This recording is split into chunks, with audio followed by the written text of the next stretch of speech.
Fia. Teman-teman bisa panggil saya Kak Fia ya. Di sini nanti saya sebagai pemimpin kelompok.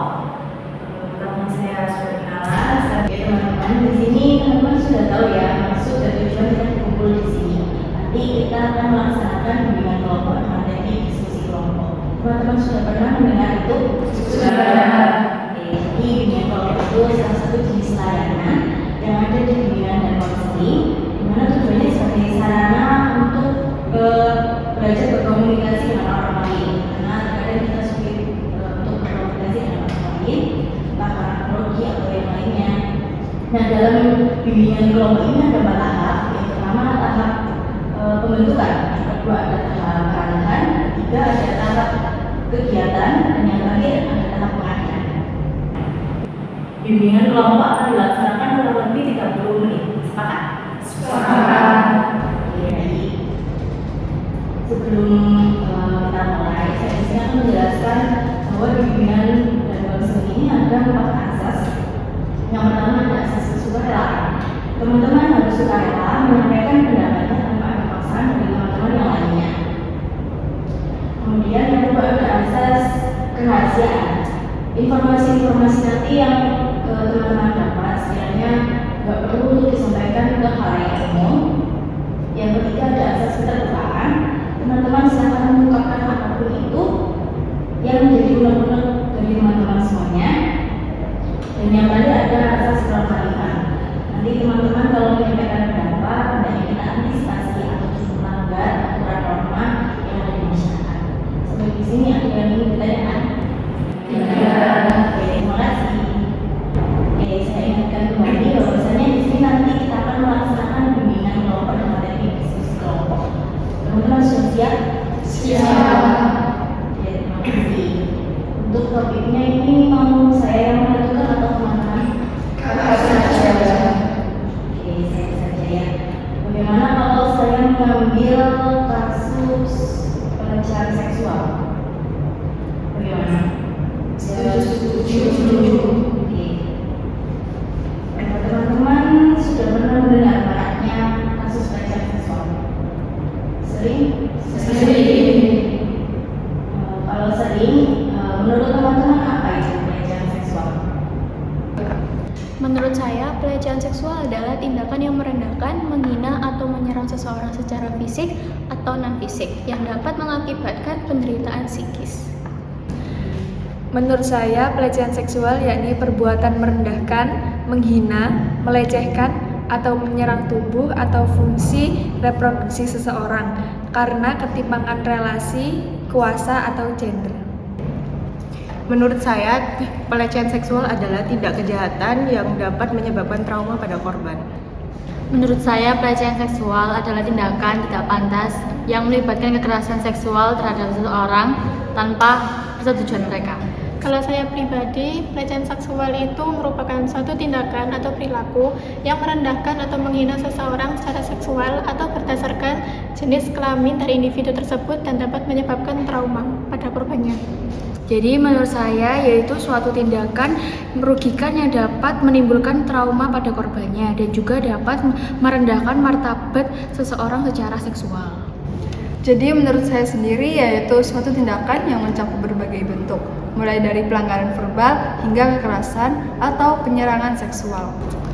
Menurut saya, pelecehan seksual merupakan pemaksaan hubungan seksual dengan menggunakan organ reproduksi kepada korban. Jika menurut saya, pelecehan seksual adalah bentuk perilaku yang mengarah pada hal-hal seksual secara sepihak dan tidak diharapkan oleh orang yang menjadi sasarannya.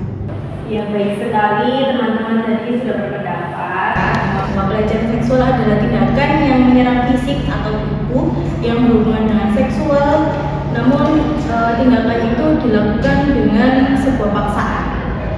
Mungkin dari sini ada yang ingin berpendapat lagi? Di sini saya mau menambahkan beberapa faktor yang dapat menyebabkan pelecehan seksual. Yang pertama, kebutuhan untuk mengontrol. Dorongan ini dapat muncul dari perasaan kehilangannya rasa kendali atau kebutuhan untuk memperkuat rasa kuasa yang lemah yang dimiliki pelaku. Yang kedua, pola perilaku keluarga yang tidak sehat seperti kekerasan dalam rumah tangga hal ini dapat menyebabkan perilaku individu menjadi pelaku pelecehan seksual. Yang ketiga, kultur dan norma sosial yang merugikan. Faktor ini membenarkan terhadap perilaku pelecehan seksual. Saya juga ingin menambahkan bahwasanya pelecehan seksual disebabkan oleh berbagai macam faktor, yaitu termasuk kekuasaan yang salah dipahami, ketidaksetaraan gender, kurangnya pendidikan tentang batasan-batasan perilaku yang sesuai, dan masalah psikologis atau emosional pelaku. Hal ini juga dapat dipengaruhi oleh budaya yang memperkuat norma-norma yang merendahkan atau mempermalukan korban pelecehan seksual. Baik, ternyata teman-teman ini sangat aktif ya. Sepertinya Mbak Maria ingin berpendapat. Silahkan Mbak, nggak apa-apa untuk memberikan pendapatnya. Baik, kalau menurut saya sendiri itu kurang setuju sama pendapatnya Mbak Indi sama Mbak Siti, di mana tadi itu menyebutkan kalau budaya itu bisa mempengaruhi. Karena kalau menurut saya sendiri itu pelecehan seksual dapat terjadi karena adanya rasa trauma dalam diri korban dari pengalaman masa lalu. Jadi orang yang pernah dilecehkan itu rentan mengalami trauma apa yang telah dialami sebelumnya, dan mereka itu rentan lemah terutama kondisi emosionalnya, sehingga mereka mudah untuk dimanipulasi dan tidak memiliki pertahanan diri. Sedangkan para pelaku itu biasanya mencari korban yang sudah pernah dilecehkan supaya lebih mudah untuk jadi sasarannya. Baik, baik sekali yang ada dari teman-teman. Jadi saya bisa simpulkan bahwa pelecehan seksual dapat disebabkan salah satunya adanya trauma. Kemudian juga ada faktor kekuasaan dan kendali seberapa pengaruh orang yang tersebut atau sang pelaku juga. Kemudian tadi juga disebutkan ada faktor kultur atau budaya yang memperkuat norma-norma yang merendahkan. Jadi bisa kita lihat ya, seberapa penting kita mempelajari kasus-kasus seperti ini. Kita harus membentengi diri kita untuk lebih waspada, karena kita di sini sudah paham. Jadi alangkah baiknya kita menjadi pendorong pada teman-teman untuk selanjutnya sebelum ke sesi kita mencari solusi, kita bisa explain dulu. Oke, explainnya kali ini nanti saya akan menyebutkan dulu, terus saya akan menunjuk orang. Nah, orang itu harus menyebutkan hewan sesuai dengan huruf yang saya sebutkan. Oke, mengerti? Terus nanti kan misalnya saya bilang huruf A, ayam gitu ya. Jadi saya bilang huruf A, terus dia nyebut ayam. Nah, orang sebelahnya nanti ambil huruf yang paling belakang. Jadi dari M nanti, misalnya macan atau apa, terus itu seterusnya sampai orang terakhir ya. Oke, bisa dimulai ya. Saya mau huruf S. Bisa dimulai dari ini. Sapi. Ikan.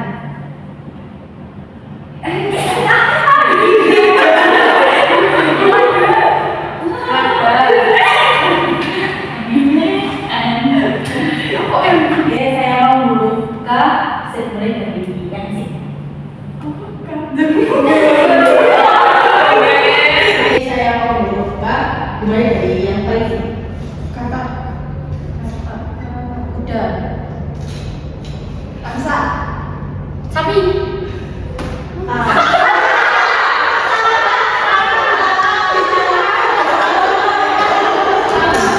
Iya, langsung. Ayam. Macan. Nyamuk. Kuda. Kuda. Kecoa. Iya. Ya kapan? Kecoa. Oh iya sih. Kecoa. Iya, kecoa. Kakak udah. Belum. Kecoa.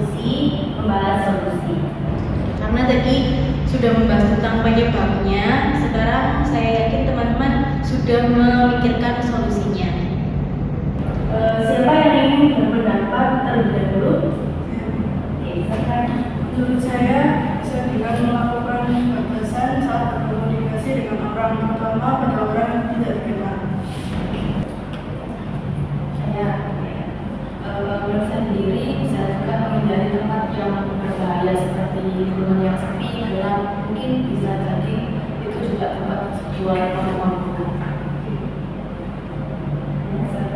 Menurut saya dengan mengadakan kampanye anti kekerasan seksual. Oke, bagus. Mungkin ada yang ingin berpendapat lagi?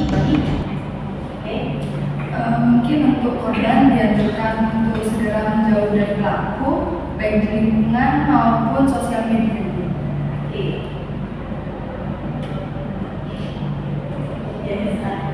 Jadi menurut saya itu memberikan pendidikan dan pengetahuan anak sedini mungkin tentang pelecehan seksual agar mereka bisa melindungi diri dari ancaman tersebut. Mungkin ada yang ingin berpendapat lain? Silakan. Menurut saya dengan cara menambah wawasan kita akan hal tersebut sehingga kita dapat terhindar dari hal-hal yang kurang pantas. Sangat luar biasa sekali solusi-solusi dari teman-teman. Bisa saya ambil kesimpulan ya, untuk mencegah pelecehan seksual, kita dapat memberikan pengetahuan tentang pelecehan seksual, mengadakan kampanye anti kekerasan, menghindari tempat-tempat yang mungkin terindikasi rawan kejahatan seksual. Jadi itu tadi diskusi kelompok kita pada hari ini. Saya yakin teman-teman sudah mendapatkan informasi ya seputar tentang pelecehan seksual. Jadi jadilah tombak untuk perubahan pencegahan permasalahan pelecehan seksual kepada sesama ataupun lainnya. Oke, baik. Terima kasih. Karena ini waktunya sudah hampir habis, jadi kita tutup saja sesi bimbingan kelompok hari ini.